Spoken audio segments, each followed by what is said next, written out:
Assalamualaikum warahmatullahi wabarakatuh. Alhamdulillahi rabbil alamin. Wassalatu wassalamu ala asrafil anbiya'i wal mursalin. Nabiyyina Muhammadin wa ala alihi wa sahbihi ajma'in, amma ba'd. Ikhwatal iman, a'azzani Allah wa iyyakum. Bersyukur kita berjumpa kembali dalam kesempatan ini. Semoga pertemuan kita diberikan oleh Allah kemudahan untuk tetap menjadi hamba Allah tabaraka wa ta'ala. Tak lupa salawat dan salam semoga terlimpah kepada qudwah dan uswah kita, yakni baginda Nabi Muhammad sallallahu alaihi wa alihi wasallam. Ikhwatal iman, betapa dahsyatnya fitnah akhir zaman yang dikabarkan oleh Nabi Shallallahu Alaihi Wasallam di antara tanda-tanda kiamat. Sekalipun ini bukan tanda besar, tanda kecil ini tidak akan pernah habis dari zaman ke zaman. Di antara tanda kiamat itu adalah yakni wa yurfa'al ilmu. Diangkatnya ilmu. Kalau sudah ilmu diangkat, maka yang terjadi adalah wa yudharal jahlu, yakni kebodohan merata, merajalela. Dan yang ketiga di antara tanda kiamat itu adalah wa yabsiyaz zina, perzinaan merajalela. Ikhwatal iman, sahabat-sahabat yang dirahmati Allah Jalla wa'ala. Memang dosa zina ini muncul jauh sebelum dosa syirik. Terjadi pada masa antara Nabi Idris dan Nabi Nuh. Tetapi dosa ini tidak akan pernah hilang dalam sejarah kehidupan. Dia akan ada dari zaman ke zaman. Karena memang ini merupakan salah satu dosa yang membawa dampak dan akibat hukum, baik secara syar'iyah ataupun secara qadariyah. Secara syar'iyah, orang yang berzina, dia harus dihukum rajam. Minimal dicambuk kalau dia belum pernah menikah. Secara qadariyah, bisa jadi tatkala hukum Allah itu tidak ditegakkan, Allah akan turunkan hukum qadariyah, yaitu berupa bencana, berupa malapetaka. Dosa zina inilah dosa yang terus berlangsung hingga saat ini, yang kita hidup di akhir zaman. Yang pengaruh fitnah ini semakin dahsyat. Dengan seiring perkembangan ilmu pengetahuan dan teknologi, maka modus-modus perzinaan itu mudah dilakukan dengan berbagai macam cara, dengan berbagai metode. Termasuk dalam hal ini dengan adanya media internet, media informasi dan komunikasi yang canggih, maka bisa jadi perzinaan itu berawal darinya. Karena memang Nabi Shallallahu Alaihi Wasallam mengingatkan kita tentang jalan-jalan menuju kepada perzinaan yang akhirnya nanti berakhir kepada perbuatan zina itu sendiri. Nabi sendiri mengatakan di antara jalan menuju kepada zina itu adalah mata, telinga, mulut, kaki. Bahkan semua itu bermuara kepada hati manusia. Yang hati ini merupakan sumber dari keinginan-keinginan syahwat manusia. Maka Nabi mengingatkan kita tentang fitnah, yakni kehidupan di dunia ini. Di antaranya yakni fitnah terhadap wanita. Yang pertama, di antara unsur-unsur yang menjadi penyebab terjadinya fitnah ini, karena kita tidak bisa menjaga mata kita. Nabi mengatakan wal ainani tazniyan, dua mata itu berzina. Wa zinahuman nadhar, zinanya melihat. Bahkan telinga. Wal udhunani yazniyan, dua telinga itu berzina. Wa zinahuma istima', zinanya telinga adalah mendengar. Wal fa'mu yazni, mulut itu berzina kata Nabi. Wa zinahul kalam, zinanya berbicara. Bahkan Nabi mengatakan wal yadani yazniyan, dua tangan berzina. Wa zinahumal batshu, zinanya adalah menyentuh, meraba.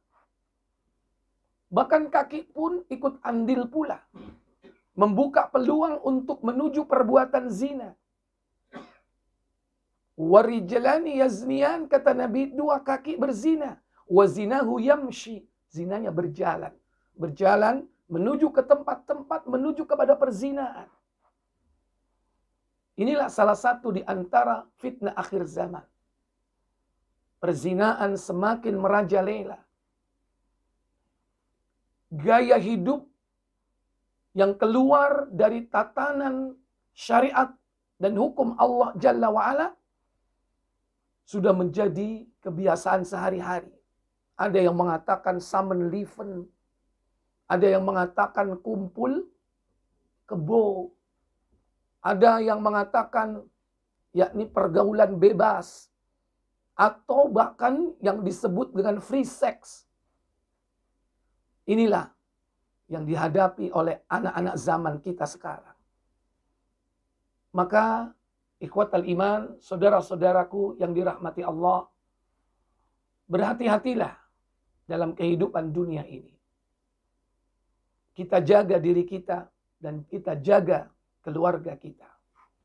Bagi mereka yang belum menikah, maka itu merupakan solusi agar kita tidak berbuat zina. Terutama wahai para pemuda, segeralah menikah. Jangan kau tunda nikahmu.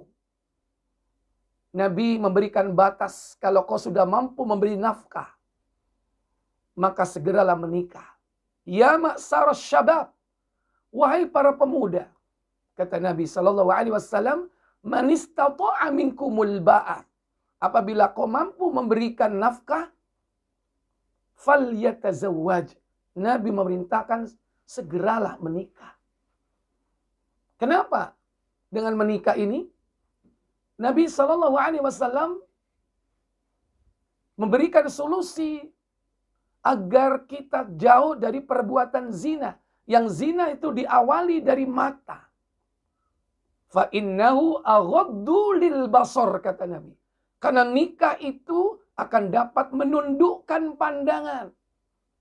Wa ahsanu lil farj, dan dapat mensucikan, membersihkan kemaluan. Maka perbuatan zina itu diawali dari mata. Dari mata turun ke faraj, bukan ke hati. Maka mata ini merupakan instrumen yang diperingatkan oleh Allah Jalla wa'ala agar tidak liar, akan tetapi ditundukkan. Kata Allah dalam surah An-Nur 24 pada ayat yang ke-30, wa kullil mu'minin, dan katakan kepada orang-orang mukmin, yaghuddu min absarihim, hendaklah mereka menahan pandangannya, menundukkan pandangannya. Dzalika azka lahum, karena sesungguhnya hal itu lebih suci bagi mereka.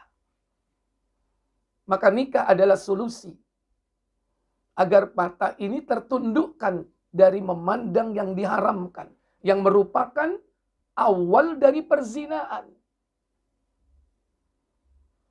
Maka ketika Allah Tabaraka wa Ta'ala sudah memberikan kita kesanggupan, kecukupan, jangan kau tunda nikahmu.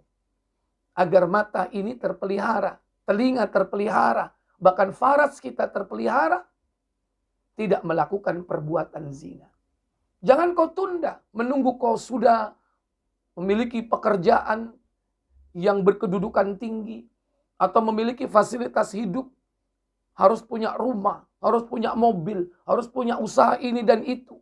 Sementara syahwat manusia tidak bisa dicegah kecuali dengan segera menikah. Dan seandainya tidak melaksanakan menikah, mau tidak mau, yang harus dilakukan oleh setiap para pemuda yang tidak mampu melakukannya, yaitu dengan mendekatkan diri kepada Allah Tabaraka wa Ta'ala melalui ibadah as-siyam. Fa illam yastati, kata Nabi, apabila kau tidak mampu, yakni melaksanakan menikah, mungkin karena belum siap secara mental, mungkin barangkali belum siap secara finansial, maka solusi Nabi SAW memerintahkan kita, fa'alaihi bis-saum, hendaklah kau banyak-banyak berpuasa. Fa'innahu lahu wija, karena puasa itu merupakan benteng yang dapat menghalangi diri kalian dari berbuat zina. Semoga Allah menghindarkan diri kita, keluarga kita, dari perbuatan zina yang membawa konsekuensi kebinasaan dunia dan akhirat. Semoga bermanfaat untuk saudara-saudara kami, khususnya bagi diri saya sendiri. Semoga Allah Jalla wa'ala memberikan kita kemudahan untuk melaksanakan perintah-perintahnya dan meninggalkan larangan-larangannya. Wa akhiru da'wana walhamdulillahi rabbil alamin. Wassalamualaikum warahmatullahi wabarakatuh. Berapa menit, Pak? 12 menit.